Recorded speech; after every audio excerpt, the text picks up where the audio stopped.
La politique dans les jeux vidéo n'existe, au fond, que par la participation du joueur à un type d'expérience tout particulier. Une fois n'est pas coutume, dans cette dernière partie de notre dossier, il sera question d'une interview suivie d'un dialogue entre deux joueurs, Antoine et Zérine, mené par moi-même et Guillaume. L'objectif de cet échange consistait à faire émerger chez eux des réflexions incluant la possibilité d'une pédagogie politique virtuelle à travers les jeux en ligne massivement multijoueurs, ainsi que de ses éventuelles limites. Si les dialogues ont duré plus d'1 heure et demie, j'ai travaillé la vidéo pour que son format exceptionnel ne dépasse pas plus d'une trentaine de minutes. J'ai retenu les éléments les plus intéressants et qui, j'espère, sauront aussi générer votre intérêt.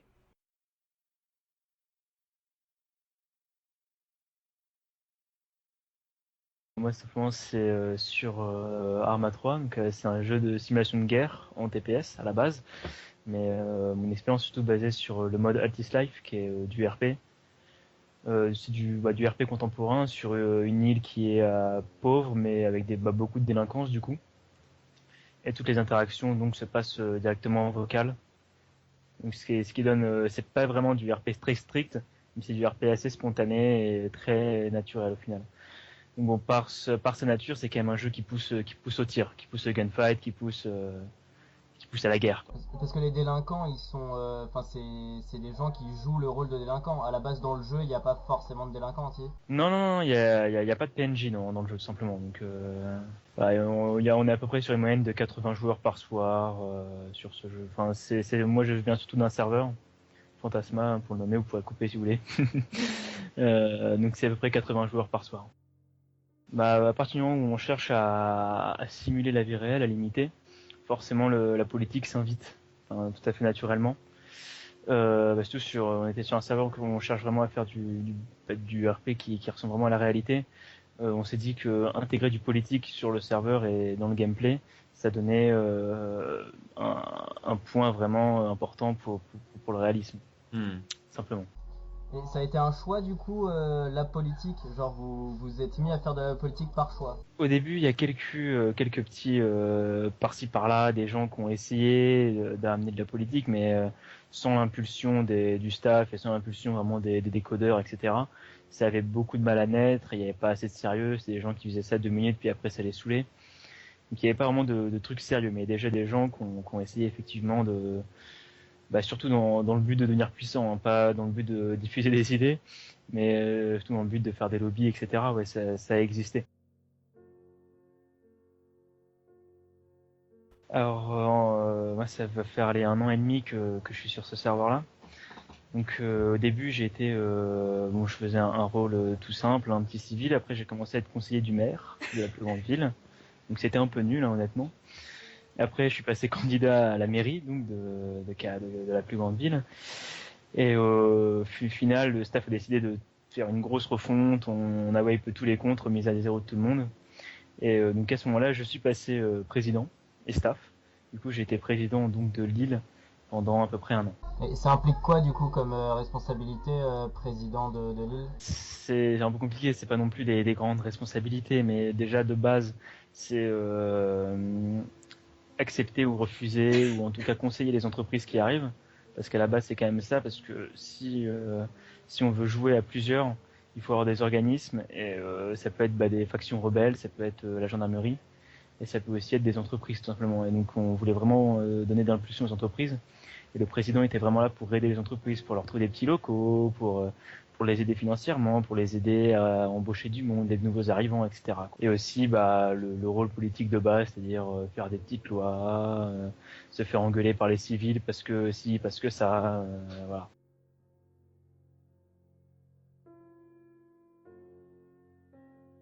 Alors, dans mon gouvernement, on n'était pas nombreux, on était trois. Donc j'étais quand même à la tête enfin mon gouvernement était à la tête de la gendarmerie. Donc effectivement, si on disait quelque chose au général de la gendarmerie, tout de suite ça suivait. Et, après il y avait les civils pas trop, ils ne nous respectaient pas trop honnêtement parce que voilà ils sont branlés, ils sont sur un jeu vidéo. Bon ça on va y venir après. Mais les gendarmes étaient toujours très salut au président. S'il y avait quelqu'un qui tirait alors que j'étais dans le coin, tout de suite il y avait une armée de gendarmes qui se mettait autour de moi. Donc c'est vrai qu'on sent une certaine autorité, surtout au fil du temps bah, finalement j'ai appris à avoir un peu de charisme, ça vient comme ça. Et au final, je donnais des directives, etc. Et je t'ai suivi directement, alors qu'au début, je ramais pour me faire comprendre. Au bout d'un moment, ça venait tout seul et j'avais effectivement des gens qui me suivaient assez rapidement et je sentais qu'il y avait de l'autorité derrière mon nom, quoi. Et t'as la police du coup qui est là pour faire exécuter ce que tu dis. Il y a eu un moment où il n'y avait pas la police. Genre la police, j'imagine que ça a eu enfin, ça a eu un impact décisif sur la prise au sérieux ou non de l'aspect politique du jeu, non? Alors en fait, au début, quand j'ai commencé à être président, c'était l'ONU en fait qui s'occupait de choper les criminels, donc les casques bleus. Et là, forcément, le président n'a pas d'influence sur les casques bleus. Mais Ça, c'est donc des là, autres j'étais. joueurs. Ouais, voilà, c'était toujours d'autres joueurs, hein, attention, hein, quand je parle d'autres personnes, c'est toujours des joueurs, des gens qui sont derrière leur PC, qui gèrent tout, qui écrivent tout et tout. C'est pas des mecs à l'ONU qui jouent à Arma 3, quoi. Non, voilà, c'est ça. Donc, quand c'était l'ONU, bon, encore, j'étais un VIP, quoi, donc on me sortait les chars quand je voulais, etc. Mais j'avais pas d'autorité vraiment. Et quand il y a la gendarmerie qui est arrivée, parce que l'ONU, c'était la cible, les gens, c'était la cible de l'ONU, donc il fallait donner un peu de peps au gameplay. On a remplacé ça par la gendarmerie. Et là, j'étais le chef des gendarmes, quoi. Enfin, c'était pas vraiment moi, c'était mon ministre, parce qu'on avait fait une séparation des pouvoirs, bien sûr, un législatif, exécutif et Judiciaire. judiciaire, exactement, merci. Donc moi, j'étais le législatif. Donc c'est pas le modèle français, attention, il y a eu beaucoup de mésaventures sur ça. Et donc c'était un autre modèle, et c'était donc mon ministre de l'Intérieur qui s'occupait des gendarmes, et c'était l'exécutif, lui.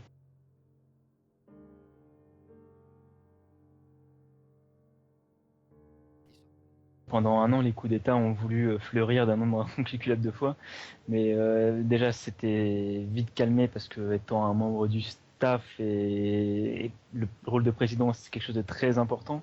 Du coup, on pouvait pas confier ça à quelqu'un qui jouait depuis 2 mois et qui avait envie de faire chier, quoi. Parce qu'il y en avait plein des gens, ils étaient là depuis 2 mois, ils se sentaient pousser des ailes, ils achetaient des armes aux rebelles, puis vas-y, je vais tuer le président. Donc voilà, j'avais une certaine immunité quand même en tant que staff et en tant que game master, simplement. C'est-à-dire, je gérais en fait tous les civils en gros. J'étais là pour gérer tous les civils et pour dynamiser le gameplay des civils, en gros. C'est pour ça qu'on m'a donné le rôle de président, parce que c'est le rôle qui permet au mieux de faire ça, de dynamiser la vie des civils. Et donc effectivement, il y a des gens qui ont voulu se mettre contre moi, qui ont voulu tenir le pouvoir. Donc le plus simple quand c'est comme ça, c'est soit de leur donner un rôle de maire pour qu'ils se rendent compte que c'est chiant, en fait, que ça demande beaucoup, parce que c'est beaucoup de gameplay écrit surtout. En jeu, finalement, surtout là où c'est un ADN de gunfight, en tant que président, t'es très loin du gunfight. Et t'es plus là pour faire du gameplay écrit, d'écrire des lois, parce qu'effectivement il y avait des lois qui étaient écrites, j'avais à peu près 40 articles, quelque chose comme ça. Donc les gendarmes se basaient, donc des avocats se basaient, etc. Et donc c'est beaucoup, beaucoup, beaucoup d'écrits, et les gens qui voulaient faire des coups d'État n'étaient pas intéressés par ça, ils étaient intéressés pour être président et pouvoir donner des ordres aux gendarmes. Ah, tuez-moi cet homme, coupez-lui la tête. Et ils se rendaient vite compte que même le rôle de maire c'était quelque chose de fastidieux, quoi. Moi c'est quelque chose qui me plaisait, mais il y a des gens ça leur plaît pas, simplement. Et il y avait aussi un autre groupe, là c'était une autre faction, donc d'autres GM, d'autres staffs qui s'en occupaient. Il y avait toujours un conflit de base parce que c'était des fanatiques religieux, etc. Et eux ont été religion d'État pendant une semaine. Et au final, il est pareil. Ils se sont lassés du gameplay de gouvernement parce que c'est quelque chose de spécial au final. C'est pas quelque chose qui intéresse tout le monde. Ok. Et tu disais que vous avez eu des réflexions sur le modèle de politique que vous vouliez appliquer. Enfin, vous avez eu beaucoup de réflexions là-dessus? À la base, en fait, c'était moi et mes deux amis là, et qui géraient avec moi le gouvernement, donc le gouvernement Garf, qui a décidé en quelque sorte de l'orientation qu'allait avoir le gouvernement.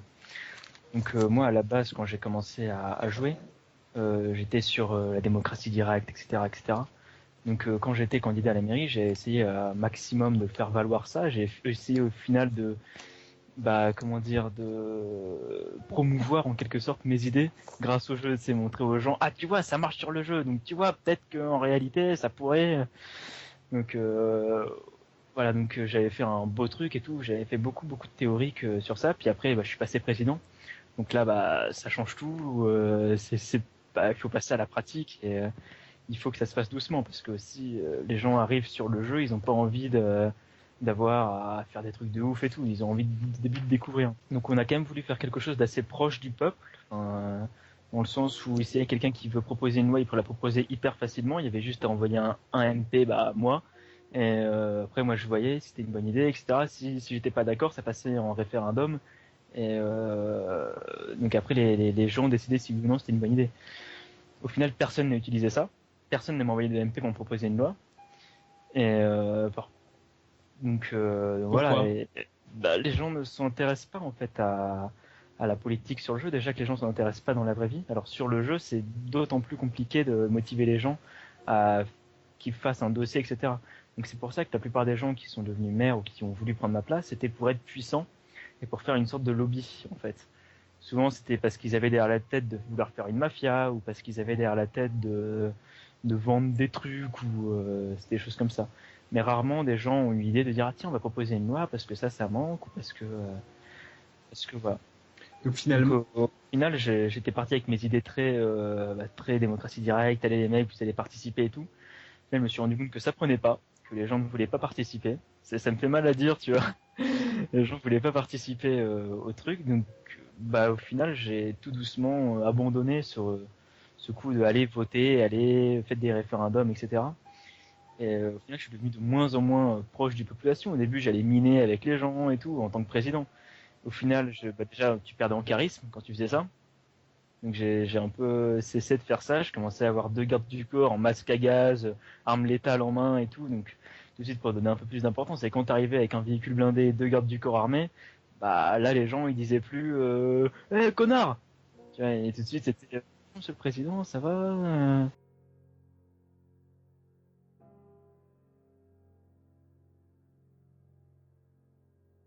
Je dirais pas que c'est totalement différent. Bah, déjà de base parce que moi si j'ai commencé à faire de la politique sur le jeu vidéo, c'était un peu entre autres pour promouvoir certaines idées. Donc je pourrais pas non plus dire qu'il y a rien à voir.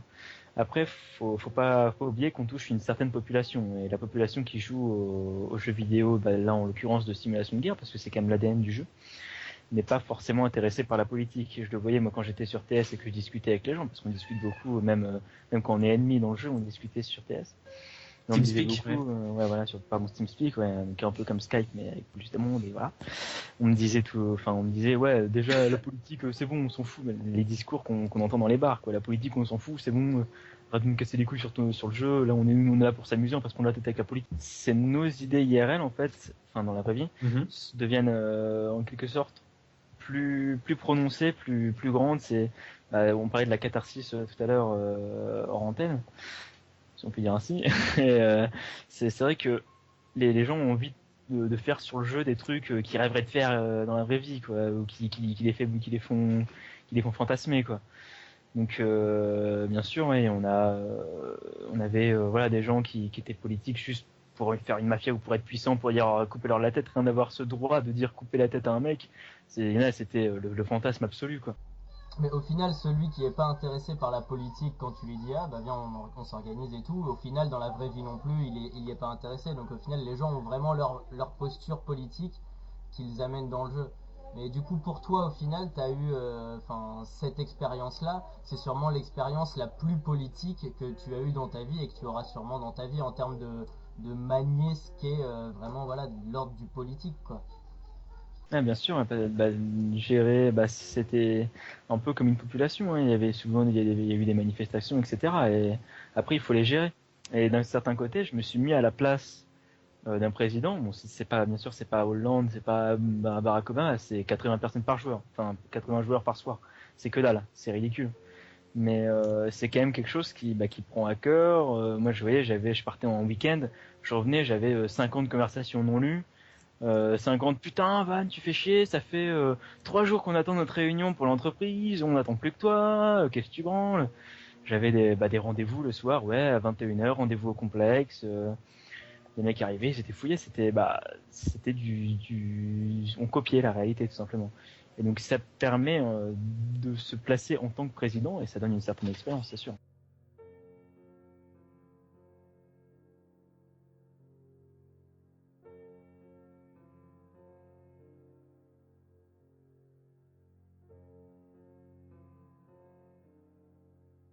Effectivement, il y a des gens, même moi, je pense m'être fait des amis, entre guillemets, et je dirais pas des amis dans le sens où on va faire un ciné ensemble tous les soirs, mais des connaissances avec qui je suis assez proche sur le jeu. Et après, c'est pas forcément en rapport avec le personnage, mais en tant que joueur, sur TeamSpeak, on en parlait, je parle avec des gens et c'est vraiment une expérience sociale, au sens où j'ai rencontré beaucoup de gens, déjà dans mon rôle de président RP et dans mon rôle de modérateur en HRP. C'est-à-dire que il y a des gens qui tuent un mec pour rien. Nous, en tant que modérateur, on doit aller le voir. Et c'est une certaine expérience dans le sens où on doit voir si le mec ment, on doit essayer de trouver un mobile, etc. Et finalement, c'est vrai que c'est comme une enquête. Et on apprend au final à connaître, je dirais l'homme, mais ça serait bien sûr trop. On voit une certaine facette de l'homme, quoi, en tant que modérateur et en tant que joueur. Tout autre chose que du repli. Je pense que même en faisant partie d'une association ou quoi que ce soit, j'aurais rencontré moins de monde que de personnes que j'ai rencontrées sur le jeu, parce qu'en association, t'es bloqué géographiquement parlant. Là, j'ai pu parler avec des Suisses, des Québécois, etc. Et puis des gens d'autres régions et d'autres gens nouveaux, parce qu'il y a beaucoup de turnover, bien sûr, beaucoup de nouvelles personnes, de personnes qui partent. Et en association, c'est pas trop le cas. C'est plutôt, il y a moins de mouvement, bien sûr.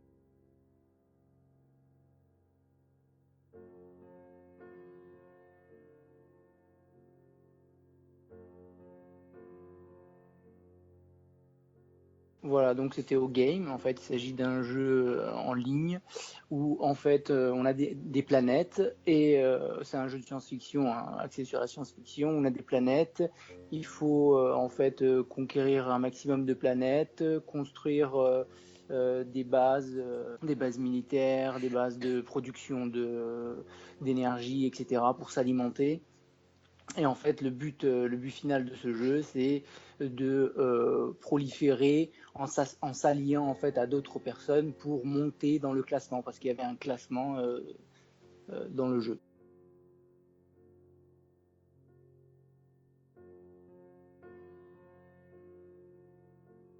L'intégration politique dans ce jeu se faisait par le biais des alliances en fait, parce que dans ce jeu, tout seul, on ne pouvait pas évoluer.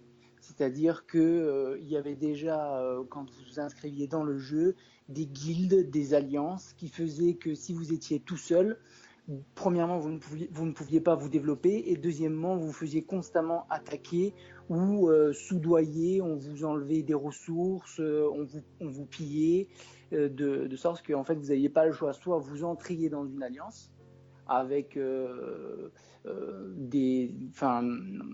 moyennant des contributions de ressources, etc., ou soit vous créez votre propre alliance, ce que j'ai fait moi.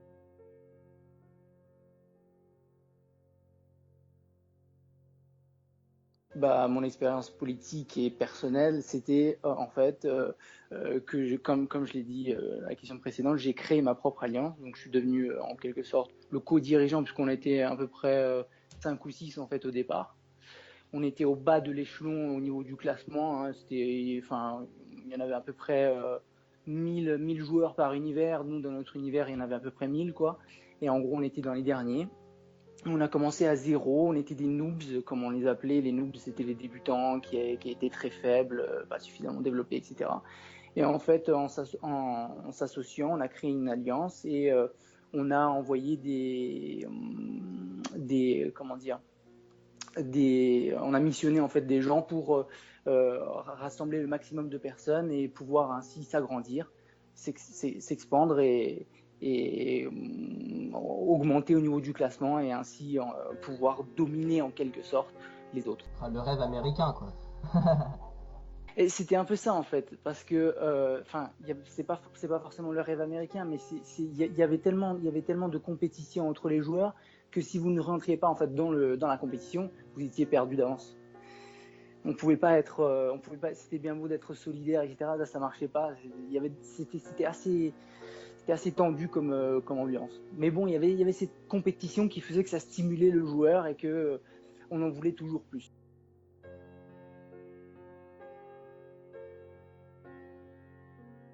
Alors au départ, on était parti sur, donc on était 5 ou 6, on était parti sur une guilde de survie.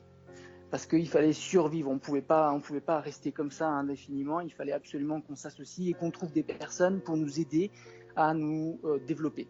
Donc il y avait l'échange de ressources, l'échange d'armées parce qu'on avait une armée et comme les autres étaient assez lourdement armés, il fallait s'échanger des ressources pour se développer au maximum et pouvoir construire des vaisseaux, des vaisseaux spatiaux parce que c'était axé sur la science-fiction et ainsi pouvoir en fait conquérir d'autres joueurs en fait, en leur pillant des ressources ou en tentant par la force parfois malheureusement de les convaincre d'entrer chez nous. En fait, le modèle politique initial, c'était la guilde révolutionnaire. Donc, en fait, on s'échangeait entre nous, tous ceux qui étaient à l'intérieur. Il n'y avait pas vraiment de hiérarchie en soi, même si j'étais quand même le leader qui permettait, il fallait qu'il y ait un retour vers moi pour que je sois au courant de ce qui se passait, mais c'était assez libre, en somme, du moment qu'il y avait une cohésion à l'intérieur.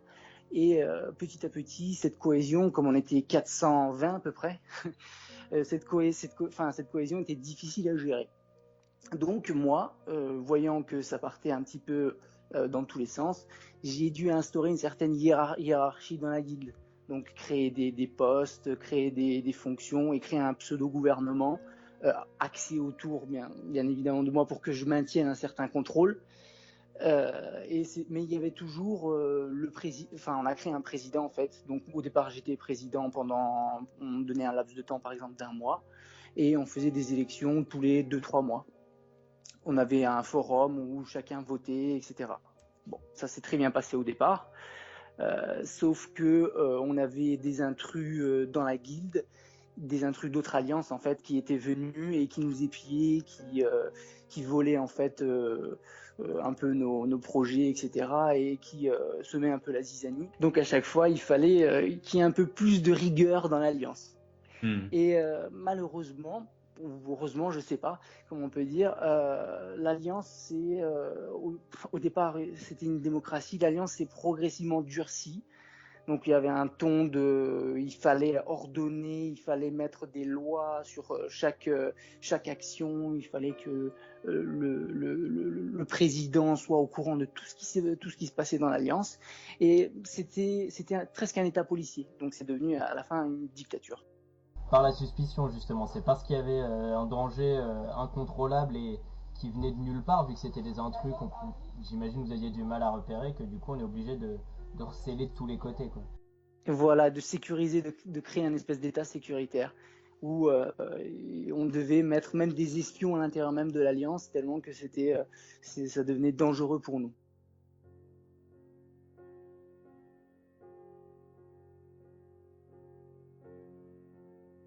Donc oui, dans le sens où, comme je le disais, c'est un impératif de survie au départ qui s'est transformé petit à petit en compétition.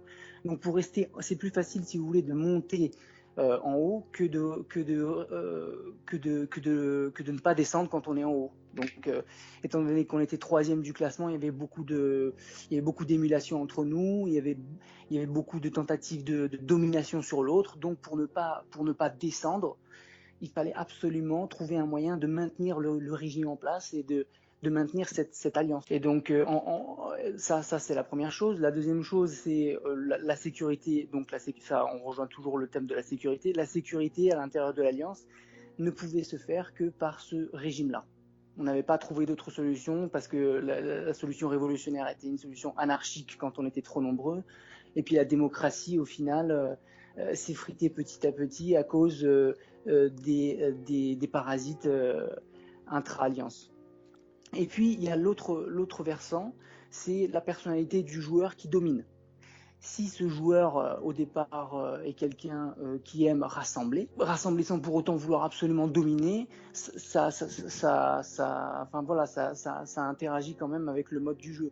C'est-à-dire que si vous avez quelqu'un qui veut absolument tout le temps dominer, il va créer une alliance, c'est une sorte de catharsis, hein. Il va créer une alliance en fait selon sa vision des choses. Vous avez eu des débats du coup sur comment on fait pour empêcher l'hémorragie, est-ce que cet état sécuritaire, on le fait vraiment? Est-ce qu'on est sûr de faire ça? Est-ce qu'il n'y a pas d'autres moyens de le faire ou ça a été clair pour tout le monde? Alors, donc au niveau du gouvernement même, ça a été clair pour tout le monde au départ. Au départ, ça a été clair pour tout le monde, puisque les lois étaient votées démocratiquement au départ.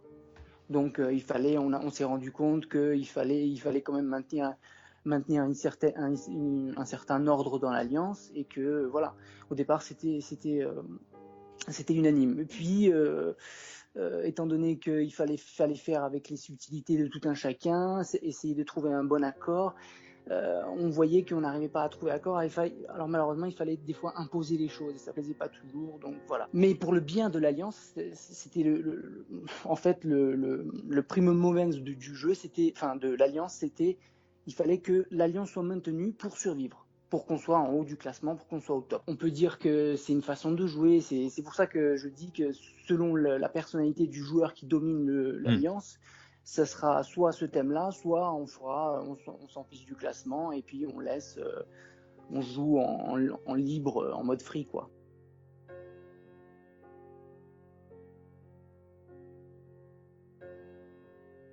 Bah, c'est les deux à la fois. C'est les deux à la fois, parce que on se rend compte que quand on est à la tête d'une alliance, il faut essayer d'associer les idées de chaque membre, essayer de trouver des accords, il faut travailler, en fait. C'est comme le disait c'est Guillaume, en fait quand on est président d'une alliance, c'est un gros travail. Il faut réfléchir à comment commercer avec les autres guildes. Il faut réfléchir aux lois proposées pour que certains ne soient pas amputés, des choses comme ça. Donc en fait, il y a quand même un gros travail derrière, et ça demandait de plus en plus de temps, ce qui fait que à partir d'un certain moment, d'ailleurs, j'en avais même plus beaucoup. J'ai dû même m'absenter et déléguer, en fait, d'autres joueurs. C'est à partir de ce moment-là où ça a commencé d'ailleurs à sombrer. Disons que l'esprit même de compétition qu'on avait initialement, c'est petit à petit effrité, ouais. Et c'est aussi ce que tu as dit tout à l'heure dans ta question, qui a aussi une réponse. C'est le moyen d'expier ces passions qu'on ne peut pas assouvir dans la vie réelle.